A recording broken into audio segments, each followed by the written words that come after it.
Police भर्ती दोषियों पर कड़ी से कड़ी कार्रवाई होगी। जिन्होंने परीक्षा में सेंध लगाने का प्रयास किया, बहुत सारे जिलों में ऐसे लोगों को जेल भेजने का काम किया गया है। किसी को भी बख्शा नहीं जाएगा। कैबिनेट मंत्री जयवीर सिंह। राहुल गांधी और अखिलेश के गठबंधन पर भी जयवीर सिंह ने साधा निशाना। कहा, नहीं पड़ेगा कोई फर्क, माल वही पैकिंग नहीं। यूपी समेत देश भर में लागू होगा यूसीसी। कैबिनेट मंत्री जयवीर सिंह। नाथ कॉरिडोर बहुत ही भव्य, दिव्य, अलौकिक स्वरूप में होगा। बरेली को नाथ नगरी कॉरिडोर का भव्य तोहफा देने का काम करेंगे। नाथ कॉरिडोर बरेली की पहचान बनेगा। बेहतर कनेक्टिविटी होगी। चारों कोनों पर मंदिर स्थित हैं। बरेली के विकास में महत्वपूर्ण भूमिका नाथ कॉरिडोर की होगी। उसी के उपलक्ष्य में नाथ महोत्सव भी आयोजित होगा। नाथ नगरी कॉरिडोर के डेवलपमेंट के लिए अलग से खोला गया एड, जिसमें 25 करोड़ रुपए टोकन मनी भी दे दी गई है। कैबिनेट मंत्री जयवीर सिंह। बरेली से ललित कुमार कश्यप की रिपोर्ट। देखिए, आज क्यों मैं प्रभारी मंत्री के नाते बरेली में आया हूँ। जनप्रतिनिधियों के साथ चर्चा का कार्यक्रम चल रहा है। उसके बाद विभागीय समीक्षा बैठक भी उन्होंने बुला रखी है अपने विभाग में। इसी के तत्पश्चात बाद जिले के विकास, कानून व्यवस्था के संबंधित भी समीक्षा बैठक हम लोग इसी के तत्काल बाद 1 बजे से शुरू करने वाले हैं। प्रभारी मंत्री का दायित्व है कि जिले में चल रही सारी लॉ एंड ऑर्डर के इश्यू हो, विकास की परियोजनाओं का इश्यू हो या अन्य सामान्य जो भी कहीं गतिरोध हो, विकास के विषय पर चर्चा हो, जनप्रतिनिधियों के संगठनों के बीच में सामंजस्य हो, इन सबके लिए ही प्रभारी मंत्री का दायित्व है। उसी के लिए हम लोग आज यहाँ पर लोकसभा चुनाव आ रहे हैं, किस तरह की तैयारी है पार्टी की और बरेली में? देखिए, मुझे लगता है कि चाहे देश का मान सम्मान और प्रतिष्ठा इन 10 सालों में जिस तरीके से बढ़ी है, जिस तरीके से युवा, किसान, नौजवान, गरीब के कल्याण के कार्य हुए हैं, उससे पूरे देश की जनता का पूरा मूड बना हुआ है कि तीसरी बार 400 पार करने का मूड है।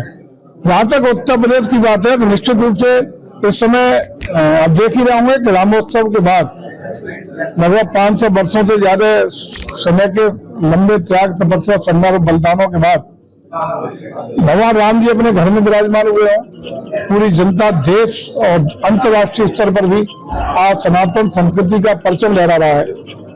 चाहे अन्य विकास की योजनाओं को लेकर हो या उत्तर प्रदेश को ग्रोथ इंजन बनाने का विषय हो। उत्तर प्रदेश में जो हमारा लगभग 40 लाख करोड़ रुपए के ग्लोबल इन्वेस्टर समिट में विभिन्न निवेशकों द्वारा जो प्रस्ताव प्राप्त हुए थे, बीच में लोग मजाक बनाते थे कि साहब वो कहाँ है, धरातल पे कहाँ है। 40 लाख के प्रस्ताव की बड़ा चर्चा सरकार ने कर दी, लेकिन आपने देखा माननीय प्रधानमंत्री के उपस्थिति में 10 लाख करोड़ से ऊपर के उन निवेश प्रस्ताव को धरातल पर उतारने का कार्य हुआ है। 10 लाख करोड़ से ज्यादा की परियोजनाओं को धरातल पर उतारने का काम का मतलब पूरे देश में सर्वाधिक एक बार में निवेश के प्रस्ताव इतनी बार ऐतिहासिक ये काम उत्तर प्रदेश की धरती पर हुआ है। इसका कारण ये है कि उस उत्तर प्रदेश को जिसके बारे में लोग बीमारूबाजी कहते थे, दंगाइयों का प्रदेश कहते थे, कोई भी निवेशक, चाहे देश का निवेशक हो, विदेश की धरती को निवेशक हो, उत्तर प्रदेश की ओर अपना इन्वेस्टमेंट छोड़ दीजिए, निवेश छोड़ दीजिए, झांकना पसंद नहीं करता था। लेकिन आदरणीय योगी जी के नेतृत्व में जिस प्रकार से 17 के बाद लोगों की धारणा बदली है, लोगों का परफेक्शन बदला है, कानून व्यवस्था को लेकर के, व्यवस्थाओं को लेकर के, डेवलपमेंट को लेकर के, और उत्तर प्रदेश जिस प्रकार से हिंदुस्तान का ग्रोथ इंजन बनने के लिए चल पड़ा है, उसी विश्वास को प्रकट करता है कि आज देश और विदेश के चाहे डायरेक्ट FDI के प्रस्ताव भी तमाम उस 10 लाख में शामिल है, 10 लाख करोड़ में, जो हमें ग्राउंड ब्रेकिंग सेरेमनी में प्राप्त हुए हैं, जिनका शिलान्यास हुआ है। इसका मतलब साफ है कि उत्तर प्रदेश इन्वेस्टर्स के लिए भी, निवेशकों के लिए भी एक बेहतरीन डेस्टिनेशन साबित हुआ है, जिसमें देश के सभी राज्यों से सर्वाधिक निवेश के प्रस्ताव धरातल पर उतरने में सफलता प्राप्त की है। इसका आशय यह है कि जब हमारा देश विकासशील भारत से विकसित भारत को बनने की ओर बढ़ रहा है, हमारा देश दुनिया की इन 10 सालों में 11वीं अर्थव्यवस्था से बढ़कर 5वीं अर्थव्यवस्था हो गया है। बहुत जल्दी हम लोग तीसरी अर्थव्यवस्था की ओर जा रहे हैं। वहीं उत्तर प्रदेश भी इसको ग्रोथ इंजन के रूप में निश्चित रूप से देश का बेहतरीन प्रदेश के रूप में आज आपको दिखाई पड़ रहा है। अलायंस भी आगे बढ़ रहा है। आज आम आदमी पार्टी जो है वो कंबाइंड प्रेस कॉन्फ्रेंस करने जा रही है कांग्रेस के साथ, तो क्या कहेंगे? देखिए, आपको भी ये महसूस होता होगा, सारा देश जानता है कि ज्यादातर जितने भी क्षेत्रीय दल हैं, आप पार्टी हो, समाजवादी पार्टी हो या तृणमूल कांग्रेस हो या विभिन्न दल हो, जितने भी क्षेत्रीय दल देश के हैं, उनकी उपज, उनका गठन केवल कांग्रेस के खिलाफ हुआ है, कांग्रेस की नीतियों के खिलाफ हुआ है।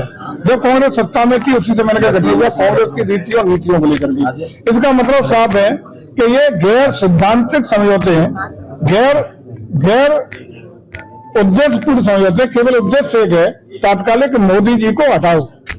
लेकिन एक तरफ ये क्षेत्रीय दल मोदी जी को हटाओ अभियान चला रहे हैं, वहीं देश की जनता ने हमारे 10 साल के कार्यों को लेकर के मोदी जी को एक बार तीसरी बार प्रचंड बहुमत से सत्ता सौंपने का मन बनाया हुआ है। तो अब कोई गठबंधन चले न चले, इकट्ठे रहे, अलग अलग रहे, का कोई फर्क पड़ने वाला नहीं है।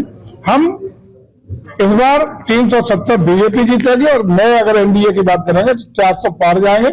जहां तक उत्तर प्रदेश की बात करें तो हम 80 की 80 सीटें जीत करके एक बार नया कीर्तिमान उत्तर प्रदेश में बना करके आपको दिखाएंगे। नशीला कहने वाले युवकों में साहब, उनके बारे में क्या रहा है? देखिए, मैं समझता हूं कि लंबे समय से सत्ता में रहने के बाद जिन लोगों को नशा था, उनका नशा अभी उतरा नहीं है और उत्तर प्रदेश का युवा उनका नशा इस चुनाव में उतार देगा। ताज़ा खबरों से जुड़े रहने के लिए हमारे चैनल को सब्सक्राइब करें और बेल आइकन को दबाना ना भूलें, ताकि हर खबर की नोटिफिकेशन आपको मिलती रहे।